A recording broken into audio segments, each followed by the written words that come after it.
Dolly De Leon, Triangle of Sadness. Itinanghal na 2022 Best Supporting Actress si Dolly De Leon ng Los Angeles Film Critics Association. Malaking karangalan yun para sa mga kababayan natin. Filipino actress Dolly De Leon has become the talk of the town. Gumawa ng kasaysayan ang Filipina actress na si Dolly De Leon. Expecting anything really. Dolly De Leon is the first Filipino actress to be nominated. I feel like I have the entire nation behind me. Ito ang nag-transform ng buhay ng 53 taong gulang na aktres na naging higante sa mata ng international critics. I feel so loved and blessed na dito kayo. I really feel like I'm representing our whole country because it's our first time to be here. I feel so loved and very, very proud to represent as mga Pinoy. Ilang taon ko rin pinaghirapan tong pag-aarte. This is really bad. This is really, really.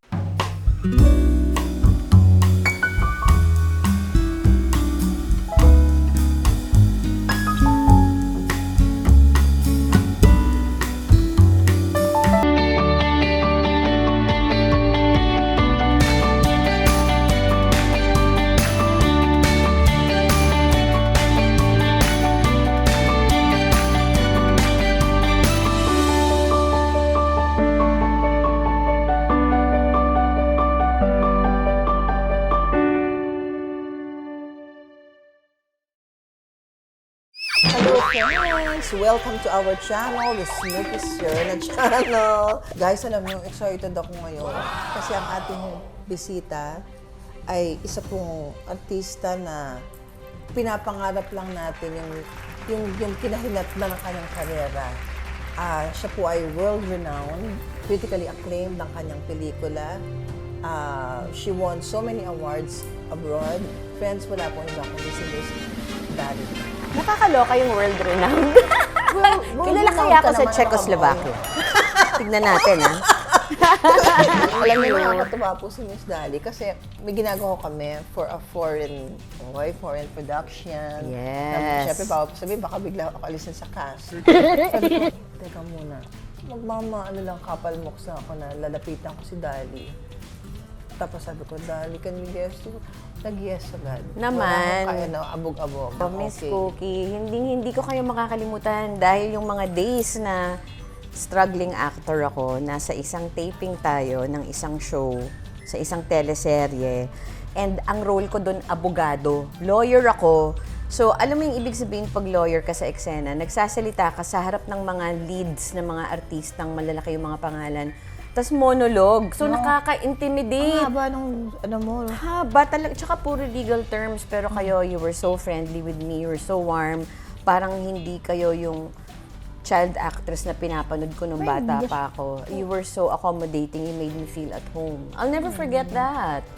Malaking bagay yun sa akin. Thanks, Kasi Daddy. maraming mga matataray na artista. Kayo, hindi kayo ganun. Thank you naman, Oy. Pero, di ba, parang yun naman ang dapat talaga to begin with. Yes, Hindi ka dapat naman, talaga. bakit ka naman mag-attitude sa colleague mo? Correct.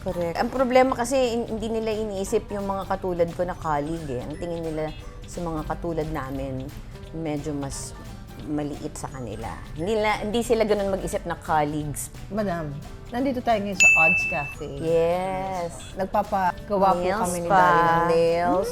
Di ba? This is a nail spa, obviously. Tapos meron siyang cafe. Di meron pong mga Yes. kape-kape, obviously. Cheesecake. Tapos may mga cheesecake na napakasarap. Oo. Masarap siya. Gawa ng owner. And then, ngayon kinakain ko itong pansit nila. Ay, nako, guys. You have to must visit itong Odds Cafe and Nail Spa. So, who is the real Dolly De Leon? Ay, nako, the real Dolly De Leon is a very insecure, yet very adventurous, non-traditional type of person who just loves to have fun and talk about ideas. Mahilig ako mag-express ng things through my school ID, my uniform, iniiba ko yung itsura, mga ganyan. Nilalagyan ko ng artista ka sticker na yung talaga mga noon mesa. pa. Oo, so may pagkaganon ako. So, So, ang ganda. Ako, loves ko yun.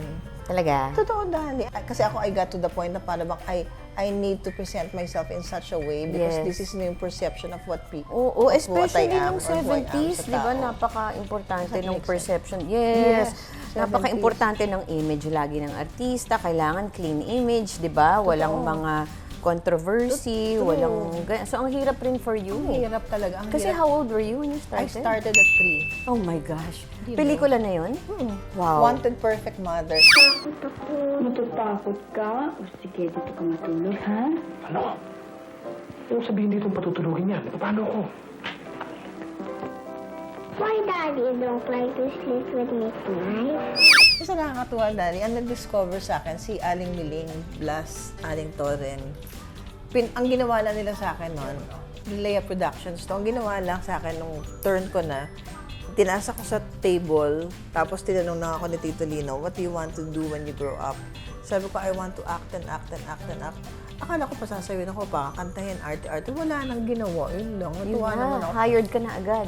Tito Lino Broca? Lino Broca ang aking Ay, discoverer. Oh my gosh, alam mo ba na hindi ko siya na-experience kasi hindi ko siya hindi pa ako maarte nung time na sumukabilang buhay siya.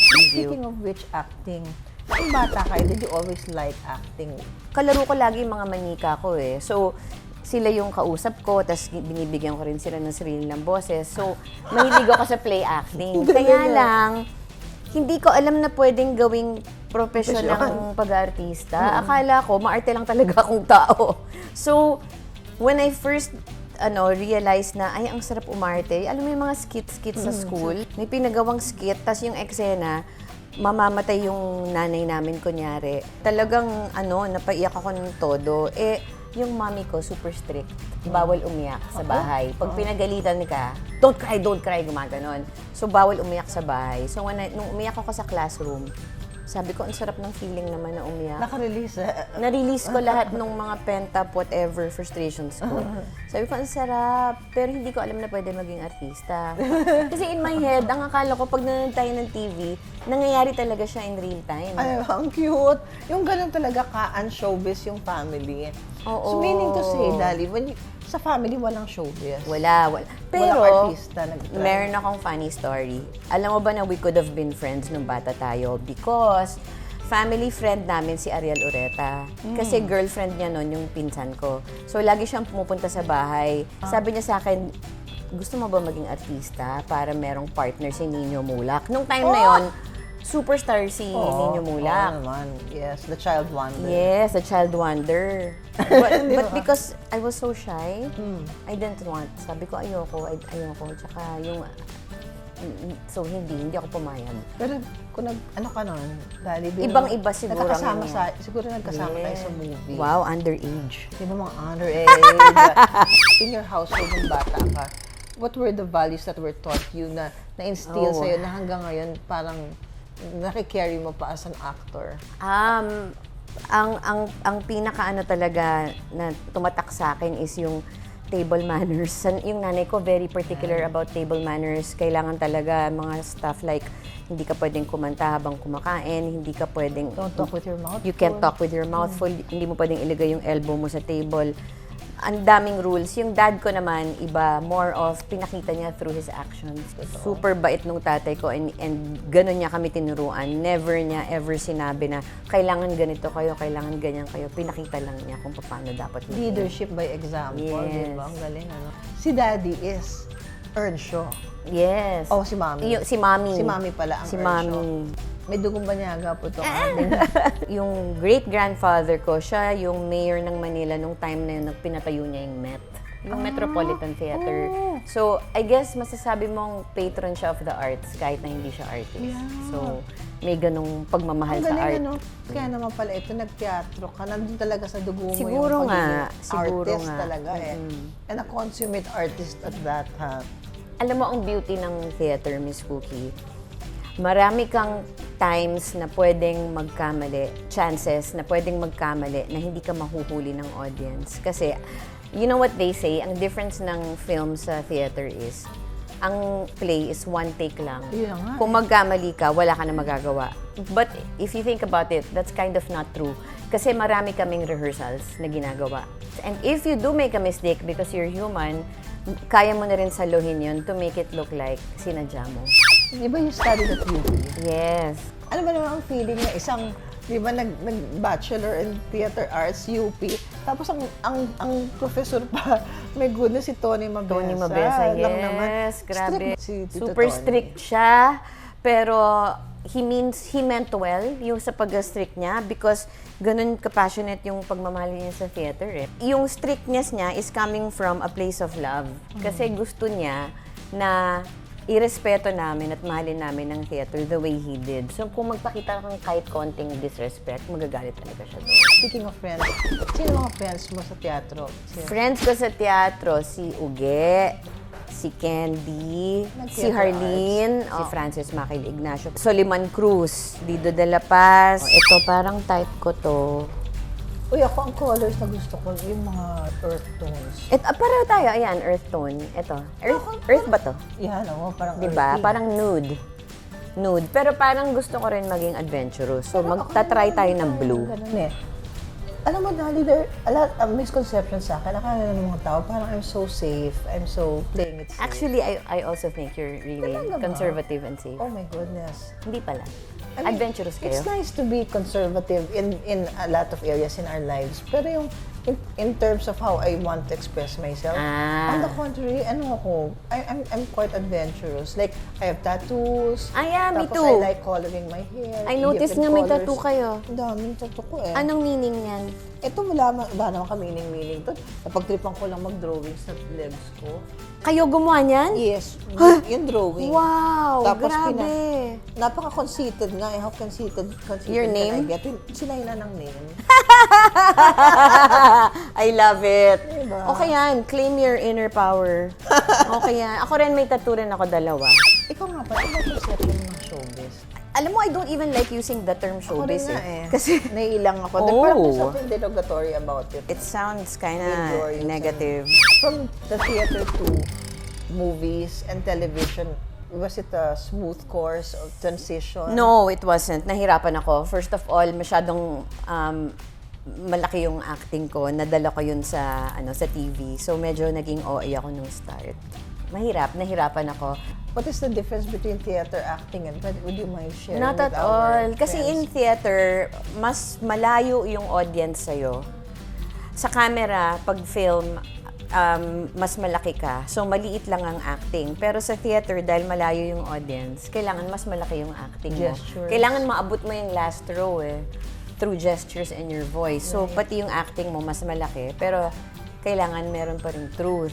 So, yun yung commonality ng film and theater. Parehong may truth, pero yung laki yung difference. Yun, So, ang hirap. Nahirapan ako nung una. How was your Hollywood experience? Kasi it felt surreal. Para siyang magical na surreal na ewan na masarap na parang na-expose ako sa ibang world na ibang-iba yung pamamaraan nila of working. Ibang-iba yung kultura nila. They're very... I'm not saying hindi tayo professional. Professional rin tayo. Pero sa kanila, it's really a very... alam mo yung parang pumasok ka sa isang opisina, sa isang corporate world. Ganon sila. Kumbaga, you're with artists, pero very formal ang approach nila sa'yo. Ang ganda, no, technical din sila to. Very understand. technical. Now that you're in Hollywood, sino ba yung mga like, yung Golden Globe Awards, nakachikahan mo ba si Kate Blanchett? Grabe. Nakapicture mo ba si Kate? Nakapicture ko siya. What? The Oo, effort. nasa lubong ko siya sa banyo, sa CR. Awarding kasi yun. Tapos ang tagal-tagal, ang haba ng program. CR na talaga ako. So tumakbo ako ng CR para unahan lahat ng tao kasi kundi ang haba ng pila. Right. Aba, a few seconds after pagpasok ko ng cubicle, nandiyan na siya, kasunod ko na siya. So paglabas ko, yun, nagchikahan na kami. And, Oh my gosh. And these are she's things so na- real. She's real? She is not showbizy at all. Grabe. Wow, It's us. Kate Blanchett. And who else? Si Kihoy Kwan, na nanalong Best Supporting Actor. Jamie Love ko Lee si Curtis. Kihoy. Oh Jamie my Lee God, Curtis. Oo. Mga directors na nakachika ko rin. So, si Michelle Yeoh. Brendan Fraser. Oo, nakilala ko. Si Michelle Yeoh, nilapitan ko pa siya sa table niya. Kasama ko si Stephanie Hsu para lang ma-meet siya. Kasi, My gosh, siya kita ba naman parang kaswala kay grabe, kay Dali, alam mo, ano? naiyak ako nung nanalo siya. si Pero Michelle actually, Yeoh. they're real people, they're very down to earth, wala silang ere, napaka-down hindi to sila earth. mayabang, wala, as in. Mas dayat. Hindi toilet manager here. Captain, who am I? Kaya hindi nakaka-intimidate eh. Hindi to ka be around ma-intimidate them. sa kanila. Hindi eh, kasi they're approachable eh. Dahil They're alam mo nice. akong wish ko, and I know it's gonna come true. In the future, you'll be doing a movie or a film with Michelle. Oh my gosh, Or wow. Kate Blanchett.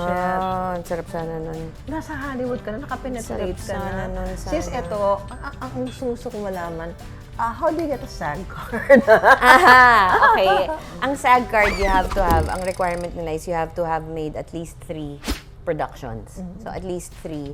And then meron kang babayaran na initial fee, and then after that, annual fee na every year. Makakatatlong production na ako eh. So actually may SAG card na ako. Congratulations! Alam mo ba, may social security number ako. Look at that! Ang bilis nila doon, 1 week, galing. nakuha ko agad yung social security number.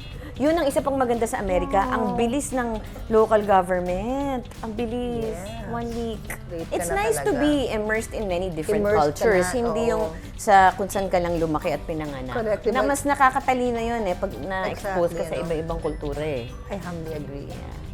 Diba, Dali, you won for the British Film Academy Awards. Nominated also for the Golden Globes. Yes. And then won For the Los Angeles for the Film Los Angeles Critics. Film Critics Awards. And ang dami, 3 yun, Yung diba? Swedish awards nila, yung Gold Bag Awards ng Sweden. Hindi ko na maalala yung iba. Parang nahihiya si Dali sabihin yung kanyang mga awards. Pero sa totoo lang, tayo naman, ako feel ko yung pagkapanalo ni Dali. I'm so proud. I'm so happy that it was meant for you. Thank you, Miss Wookie. Yeah. It means a lot coming from you. At ang Thank galing mo you. naman umarte. Oy, thank you po. No, totoo lang. Grabe. And ito, interviewin nga natin si Kat. Kat, kamusta ano ka na masabi dyan? mo kay Miss Dali? Wow, grabe ka, Kat. Thank you. Ikaw naman, Thank you, guys. Na-pressure ba kayo sa tanong ni Miss Cookie? At eto, hinihil ka sa ibang bansa, iba yung respeto sa'yo ng mga tao doon, Dali. Iba. May mga friends ka, dumami yung mga friends mo. Oy, real talk, ha? Real talk ba? Yeah, real Sige. talk naman si Dali, Papakatotoo ako.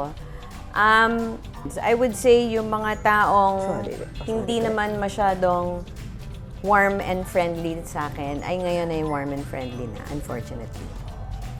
Unfortunately. So, yun ang malungkot. Kasi,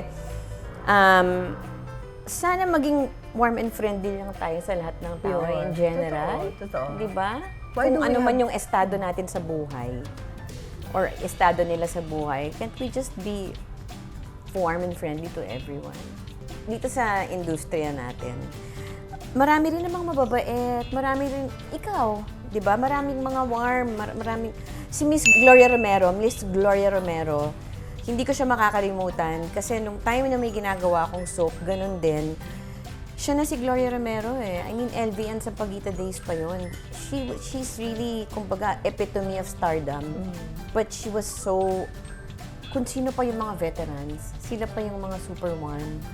And I think that's also, it has to do with, I think, Confidence. and culture also, And culture. Because nung time na yun, talagang tinuruan sila nung mga magulang nila na maging magalang ka sa lahat ng tao eh. So, I think yun ang kailangan lang natin balikan, yung pagiging tao lang ulit.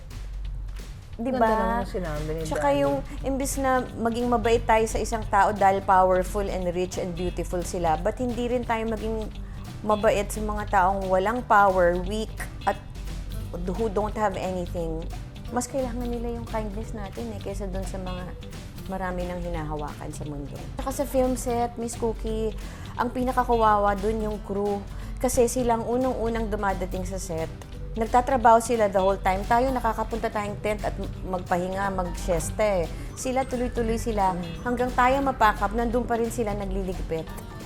So, ano ba naman yung dagdagan natin ng extra kindness? So, mas kailangan nila yun. Tama. It was such an honor for me to have had this time The with honor you. is mine, Miss Cookie. You are Snooki Serna. Oh my gosh. Grabe, batang-bata pa ako, pinapanood ko na kayo. So, Thank you. short hair pa kayo noon, Matanda naalala na. ko. Lahat ng pelikula niya ata napanood ko, blusang itim, ganyan. Ako, Snooki Serna, guys. Maraming Snooki salamat. Serna. Thank you very much. Thank you. And I know marami ko kayong nalaman pa tungkol kay Miss Dali De Leon, ha guys. Hindi lang yung kanyang pagka-artista, yung journey niya into transitioning from theater, buhay artista niya to TV, to movies. Now from Philippine cinema, napunta na si Miss Dali ngayon sa Universal na. Hindi ba, Dali, nakakatuwa tayo. May mga tawag sa atin. Thank you. Ang sarap. Ako si Eternal Star. Ngayon Thank you. po, hinahandog ko ito sa ating Sunflowers. Universal Star. Gusto ko na yakapin eh. Can I hug you? Ay, pwede ba akong naiyak tuloy ako? Tiniyak Thank ako, you. totoo lang, Thank na-cry you ako. so much. Naging emotional ako. Naiyak rin ako. eh. I'm so happy. Thank you. Words to ponder. Proverbs chapter 16 verse 9. The mind of a person plans his way, but the Lord directs his steps. Amen. Dali, I would like to take the opportunity bago tayo matapos ang ating chika, madam, na Of I'd like again course. to thank Odds Cafe and Nail Spa para sa amin pong, thank you for beautifying our nails today. I'd like to thank Lucy Britannico Salon and Hair Shop Salons po. If you like this, please like, share, and subscribe para lumaki pa po ang family natin dito sa Snooki Serna channel, and press the notification bell for further updates kung kailan yung ating susunod na vlog. Maraming salamat po sa inyong lahat, guys. Guys, remember, whatever happens, rain or shine, friends po tayo. Bye!